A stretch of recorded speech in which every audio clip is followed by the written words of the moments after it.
Well, today we're going to start a very interesting lesson, which is the meat of statistics, and that's called significance tests.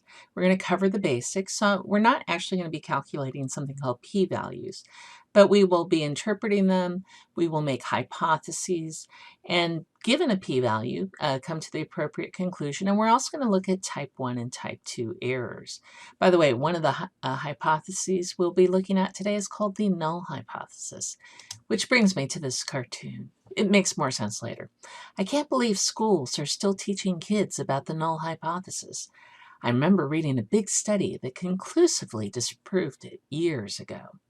That's actually really funny. But anyways, so a hypothesis is a claim about the value of a population characteristic when performing a significance test.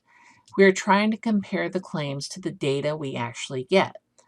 A null hypothesis, what we were just talking about in the cartoon, often called H0, is the hypothesis we initially assume is true. That's what we assume. And then we're going to test it with data, determine does it make sense or not. And it should reflect the belief or suspicion before you have data. So we don't have to have data before we create a null hypothesis. We're going to get data to test a null hypothesis. So why do we call it null? It's a skeptical claim that nothing is different, all right? Nothing has changed. I like to think dull. Now, that doesn't mean this is a dull lesson. A null hypothesis is usually written in the form for proportions. H0, that's your null hypothesis, is that P0, our hypothesized proportion, is equal to whatever value we assign it. It is not the statistic from the data. By the way, in statistics, we will never prove a null hypothesis to be true. We can find evidence that it is implausible using probability. With sufficient evidence, we can actually reject the null hypothesis and propose that there's evidence to support a different one, an alternate hypothesis. So rejecting the null, that has to do with the cartoon. All right, so what are these alternate hypotheses? Well, it's usually one of these three forms, that P0 is greater than a certain value, one-sided, or you can even say right-sided because it's to the right of P0, that it's less than a certain value, which would be one-sided as well, or that it's just not equal to a certain value, that it's two-sided. So either being really higher or really lower would give us evidence that it is not true. So we're going to look at an example of M&Ms. There's supposed to be 20% orange M&Ms, according to the M&M company. Suppose a bag of 122 has only 21 orange ones. Does this provide evidence that the proportion of orange M&Ms is less than 20%?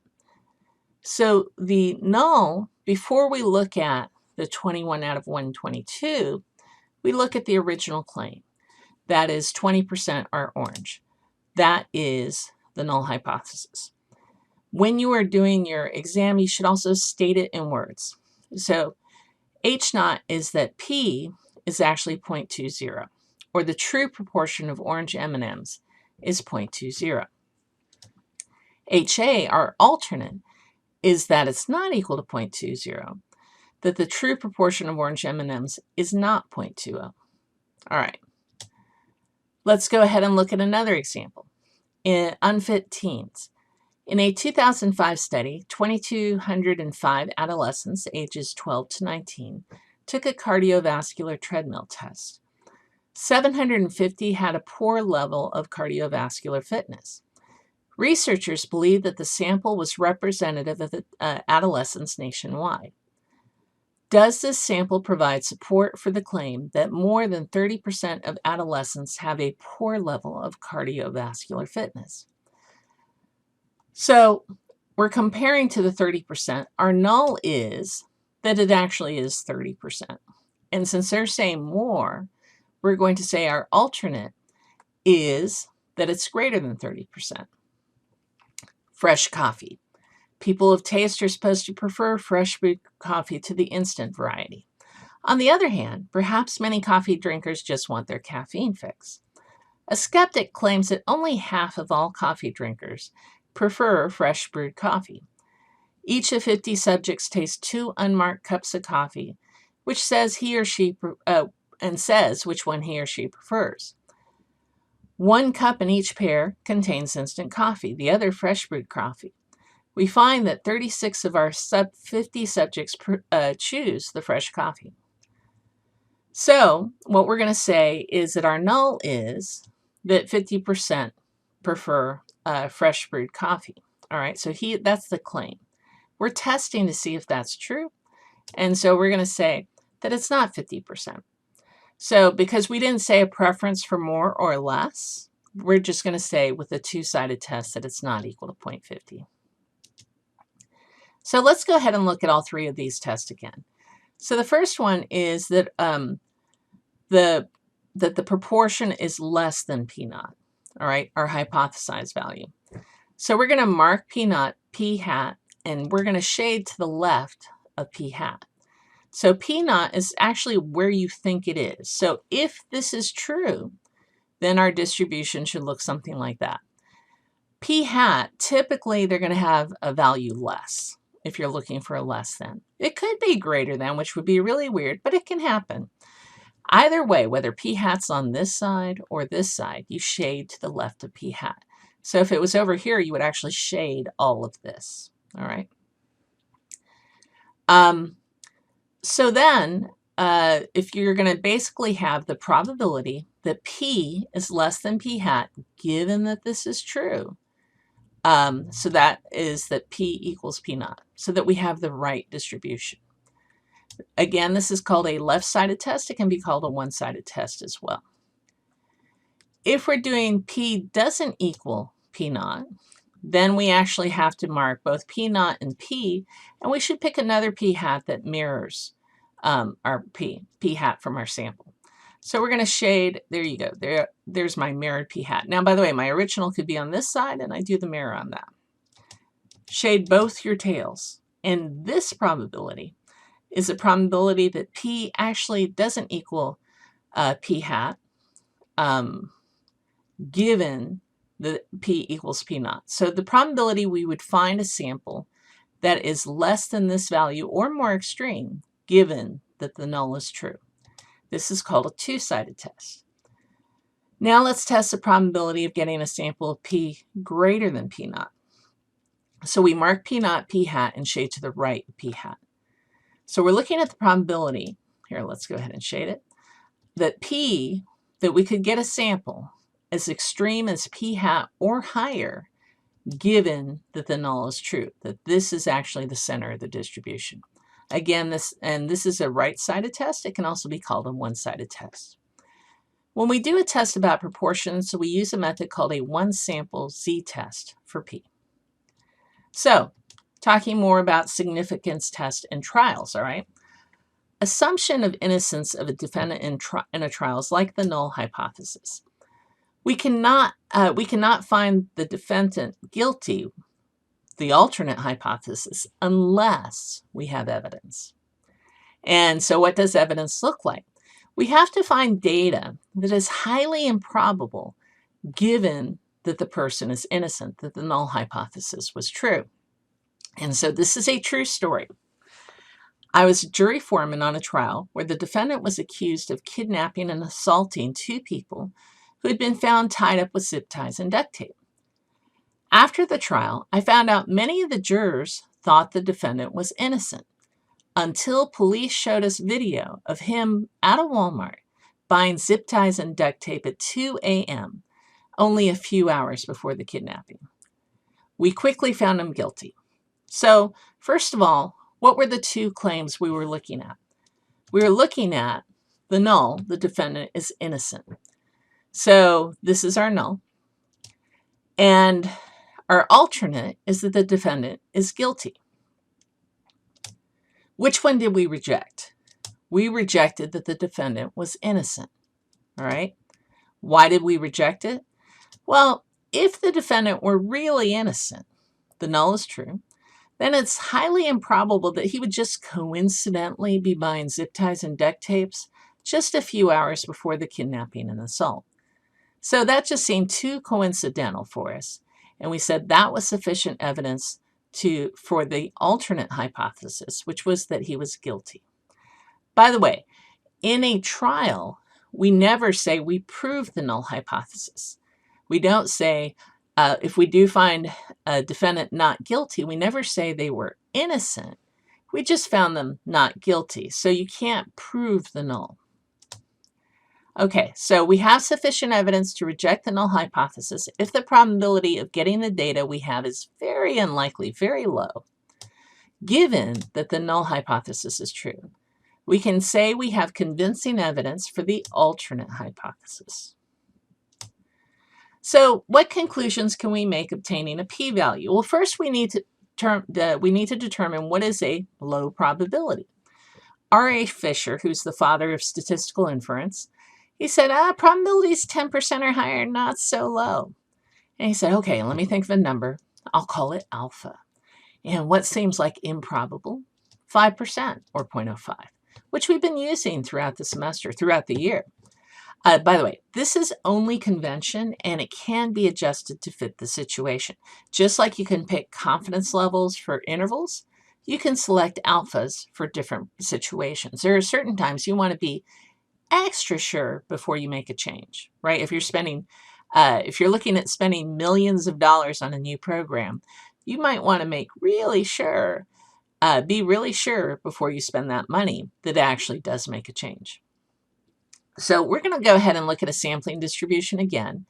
So this assumes that P naught is 0.3. So, I just did used a virtual applet and created all the possible samples I could get. Well, not all, but many of them, if the true proportion was 30% for orange M&Ms. So circle a sample that seems to provide evidence that the proportion of orange M&Ms is not 0.30. Well, I'd say it's that one, right?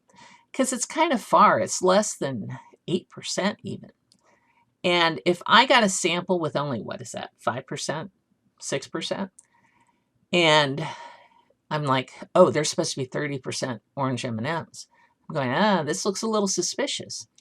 So first of all, that circled dot is the proportion of M&Ms that were orange in just one sample, all right? If I only had that sample, I would probably conclude it is unlikely that the proportion is 0.30, all right? So how do we interpret them? The p-value is the probability we would have gotten the result we did, or more extreme, by random chance, given that H naught is true. So it is the probability of your sample result given the null. It is not the probability that the null hypothesis is true. All right? Again, it is not the probability that the null is true. The p-value is also not your parameter, and it's not your statistic. You know your statistics. There's whatever you get from your sample, you can calculate, and that's what you got. Your parameter, you're trying to, determine if it's likely, but we don't know what value that is. Always provide the p-value, because someone might decide that they want to use a different confidence level, and that way they can come to their own conclusions. So the good thing is, on a confidence interval, you have to pick your confidence level before you can calculate your interval. On a p-value, you actually don't need to know your alpha before you calculate it. So technically, you could actually pick alphas after you calculate it, but most people don't do that. You really want to pick your alpha beforehand. But the p-value doesn't depend on the alpha. Your conclusion depends on your alpha. So let's say your p-value is less than your alpha. Well, that would mean your probability is low. So it's a surprise to get this result, given that the null is true. Therefore, we reject the null hypothesis and state that there is convincing evidence for our alternative hypothesis. So it's kind of like rejecting the innocent plea and finding the defendant guilty. So it's like, oh, we found zip ties and duct tape. Is it super likely that I'm going to get a random stranger who's innocent who happens to be buying zip ties and duct tape at 2 a.m. at Walmart, 2 hours before a kidnapping they're about to be accused of? Not real likely, all right? By the way, I've asked my students, how many of you bought zip ties and duct tape in the last month? If I had changed it to that the guy had bought zip ties and duct tape like a month or two, before the kidnapping. You're like, well, he could have been using it for plumbing or a science project, as some of my students do. So here is the boilerplate. This is kind of how you structure your sentence. Because our p-value of whatever it is less than 0.05, assuming that's your alpha, we reject our null. There is convincing evidence that the true proportion of is either greater than, less than, or not equal to whatever proportion we hypothesized. So what if our p-value is greater than alpha? That means the probability is high, so it's not that big a surprise. We fail to reject the null hypothesis and state that there is insufficient evidence, we don't have enough, for our alternative. This is like returning the verdict of not guilty. Note that we never find someone innocent, so we cannot say we have proven the null to be true. So our conclusion will look like, because our p-value of whatever it is greater than our alpha. Remember, this number can actually change, that alpha, depending on the problem. We fail to reject H0. There is insufficient evidence that the true proportion of whatever it is the alternative. If you say that you believe H0 is proven true, you will lose points on your AP exam, so never make that conclusion. Also, never say you accept the null hypothesis because you had insufficient evidence. You just fail to reject it.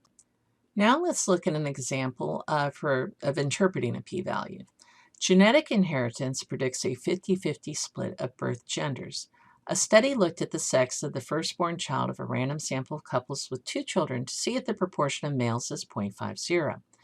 The result was 13,173 boys among 25,000 firstborns, or a proportion of 0.5172. You're probably saying, well, that's not that far off from 0.5. Maybe, maybe not. Well, they got a p-value of 3.77 times 10 to the minus 8. So let's start by stating what are the hypotheses. Well, the first one is that p0 is actually 0.50, just like the prediction. The true proportion of male births is 0.50. Our alternate is that it's not 0.50. We don't really have any indication if they want to go greater than or less than. We did see it was greater, but we're going to stick with the not equals to, all right? So the true proportion of male births is not 0.50 as our alternative hypothesis. We're going to go ahead and select an alpha of 0.01 because I want to make sure you understand you can have different alphas, all right? So there's 0.5, there's 0.5172. I'm going to pick a value that mirrors it on the other side. And the p-value is the probability of finding a proportion that extreme or more extreme given that the actual proportion of males is 0.50. So because we got a very low p-value, a very low probability of that happening, it's less than our alpha of 0.01, we reject the null hypothesis that the true proportion of males among firstborn children is 0.50. There's convincing evidence that the true proportion is actually not equal to 0.50. So a second study was conducted, and 1,548 of the 3,000 newborns were male. Pretend that's not misspelled. This study got a p-value of 0.07965. Assuming the same alpha, interpret this new p-value and what conclusion can be made. So we're going to continue to use our alpha of 0.01. And I know based roughly on the p-value that it's somewhere around there, okay? And because the p-value, 0.07965, is greater than the alpha of 0.01, we fail to reject the null hypothesis that the true proportion of males among firstborn children is 0.50. There's insufficient evidence that the true proportion is not equal to 0.50. It's always good to have two parts on this conclusion. One, whether you, what is the p-value compared to your alpha, and if you reject or fail to reject. The second part is, do you have insufficient or convincing evidence for the alternate? So another way we can interpret that p-value is we can say this is the probability of observing a proportion of 0.5172 boys or more extreme, and in this case I mean on both sides, due to just natural variability It's 7.9565%, given that the null hypothesis that the proportion of firstborn male children is actually 50%. So I know that's a lot to chew on. Please read these carefully and understand what they say. So when we come to our conclusions, we're never 100% sure. We could be making errors, and there are two main types of errors we can make. First of all, let's say our defendant is actually innocent, and we find him guilty, and we mistakenly reject the null hypothesis. Now, if there was a way to be 100% sure, we would say the probability is 0. But usually when we're actually setting our alpha, that's saying how comfortable are we with making this kind of mistake. So if I only want to make this mistake 1% of the time, my alpha should be 0.01. If I'm okay with making this mistake 5% of the time, which most of the time we're okay with it, we set it at 0.05. If we're really like, it's not that big a deal either way, we could set the alpha even higher at 10%. I haven't really seen alphas set higher than 10%. So a type 2 error is that our defendant is guilty and we find him not guilty. So notice we don't find him innocent, we just find him not guilty because we can't prove the null, all right? The null hypothesis is actually false, all right? The probability of this, if I were to give you the power of the test, we could actually calculate it. This is called beta, all right? And we're going to talk about that more in the next lesson. So I have a nice little example on calculating betas and power, which is type 2. Beta, which is a type 2 error. So, but usually you almost never, ever calculate this unless they give you a problem where it's possible. So which type of error is worse? It depends. In jury trials, we're determining guilt. The person is innocent. The person or the person is guilty. So that's your alternate, right? So type 1, we convict an innocent person. H naught is true, but we reject it. Type 2, we find a guilty person is not guilty. H naught is false, but we fail to reject it. So I think most times in society, we would say that it is better to make a type 2 error in this situation. So actually, let me go to red. The bad one, I'll do it with a red highlighter. This is bad. We don't want to convict innocent people. We'd rather let a guilty person go. So if we want to make this very low, we want to make sure that our alpha level is very low. All right. In medical testing, we try to diagnose for cancer. So the null is when the person comes in, we don't assume that, oh, you must have cancer because you're coming in for a test. We assume you're fine, you're healthy, but let's just check. The alternate hypothesis is that the person has cancer. All right. So the type 1 error is that the null is true. The way I can keep them straight is true is the first case for the null and false is the second case. So type 1 is H naught is true. Type 2 is H naught is really false. So the type 1 error is the person is actually healthy, but they get a positive result for cancer, so we start treating them. Type 2 error is that the person has cancer, but we tell them they're fine. Now, we're kind of hoping which one would be worse. They're both bad. We don't like either one of them. But I would say it would be worse to send someone out the door who has cancer, because at least if you're treating them, you might find out, oh, they really don't. You might do some more tests and things. But if you send them home and they think they're okay, shoot, they could die. So in this case, I would say type 2 is the worst one, which means I would actually be okay with a high alpha in this case. I'd be okay with getting a couple of false positives. So let's go ahead and practice some more with another example. So in 2018, 70.8% of administered AP exams were passed at a local school. You know me and AP exams. Administrators were investigating whether an AP tutorial program could increase passing rates. They had a random sample of 100 students participate in the program, and 75 passed their AP exam. The calculated p-value is 0.1778. So first of all, we're going to complete the steps and then say, should the administrators implement the new program? So the hypothesis is we're going to assume that nothing has changed. So this value right here before we have our data, that is our null. So our null is that P naught is 0.708. The true proportion of past AP exams is 70.8%. Please write this out. They want to know that you know more than just symbols and numbers, that you actually know what it means in the context of the problem. Our alternate is that P naught is greater than 0.708. So we're kind of, in this case, we're trying to see if a program increased passing rates. That's what we're definitely checking for. So we're checking if it's actually higher. Okay. What type of test needs to be conducted and what alpha will we use? Well, we're going to go ahead and perform a one sample z-test for proportion. On your test, you're expected, on your AP exam, you're expected to name the test. On my test, you're expected to name the test. We're going to go ahead and select an alpha of 0.05 because we don't have any guidance to do otherwise, and that's a good default. So there's 0.708, which is the hypothesized value, and we found 0.75, which is over here.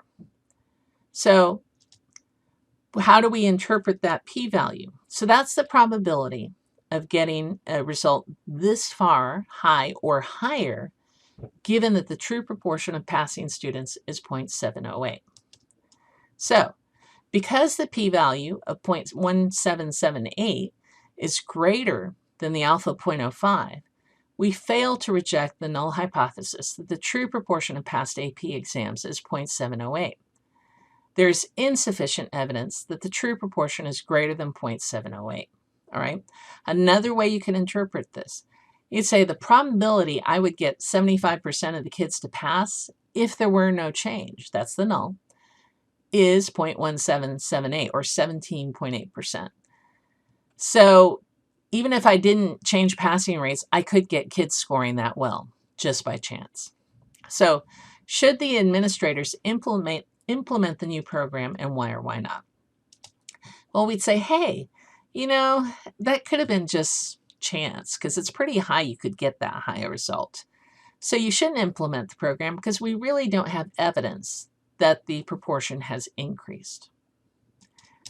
So what type of error could come from this conclusion and why? Well, we did fail to reject H naught, which means we think it could be true. If it's a mistake, H naught is actually false, and the program did improve passing rates. All right, so if H naught is false, the alternate is true. All right, the program did improve passing rates, and we made a type 2 error because H naught being true is type 1 error. H naught being false is type 2 error. All right, when you're looking at error types. So what's the consequences? Well, we missed the opportunity to implement a program that actually raises passing rates. Okay, now let's say, what's the other type of error we could have made? Let's say we got a different p-value, all right? We reject H naught. So before we fail to reject. So the other type of error is rejecting H naught. What does that mean? It means we think it is false, but if we made an error, it must be true. So H naught being true, true is the first one. This is type 1 error. In order to reject H naught, we would have to have gotten a lower p-value, by the way, than our alpha. We recommend, so let's say we get this lower p-value, and we recommend that they implement the program because we say there's evidence that it raised passing rates. Okay, so that's the mistake we made. What's the consequence of that? Well, we spend money on a program that really didn't increase passing rates.